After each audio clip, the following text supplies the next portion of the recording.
నమస్తే అండి. సుందరాకాండ 4వ సర్గ. హనుమంతుడు రావణి అంతఃపురంలోకి ప్రవేశించాడు. మహా తేజశాలైన వానర శ్రేష్ఠుడు వాయుపుత్రుడైన హనుమంతుడు కామరూపిణి అయిన లంకిణిని జయించాడు. శత్రువుల నగరాన్ని ప్రవేశించేటప్పుడు సింహద్వారం నుండే కాకుండా ద్వారాలు లేని ప్రదేశం నుండి ప్రవేశించాలని శాస్త్రాలు చెబుతున్నాయి. సర్వశాస్త్రాలు తెలిసినవాడు కావటం వల్ల హనుమంతుడు పైకి ఎగిరి దూకి నగరంలోకి ప్రవేశించాడు. ధైర్యశాలి అయిన హనుమంతుడు లంకా పట్టణంలోని రాజమార్గం గుండా వెళ్ళాడు. రమణీయంగా ఉండే ఆ నగరాన్నంతా తిరిగి చూశాడు. ఆ భవనాలన్నీ దేవేంద్రుడు ఐరావతంలాగా కనిపించాయి. ఈ భవనాల వల్ల లంకా నగరం అంతా శోభాయానంగా వెలిగిపోతుంది. మేఘల్లాగా గర్జిస్తున్న రాక్షసులను చూశాడు. రాజవీధుల్లో గస్తీ తిరిగే రాక్షస సైన్యాన్ని చూశాడు. వాళ్ళల్లో ఎందరో రావణ్ణి గూఢాచారులు ఉన్నారు. రాక్షసులందరూ భయంకరంగా ఉన్నారు.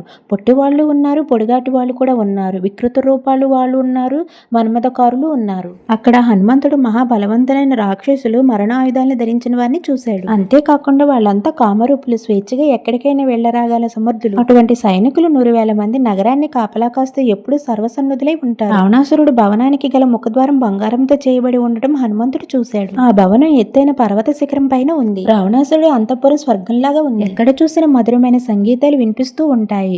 గుర్రాల సకిలింపులు, ఆభరణాలు గలగల వినిపిస్తూ ఉంటాయి. వేల కొలది రాక్షసులు ఆ భవనాన్ని రక్షిస్తూ ఉంటారు.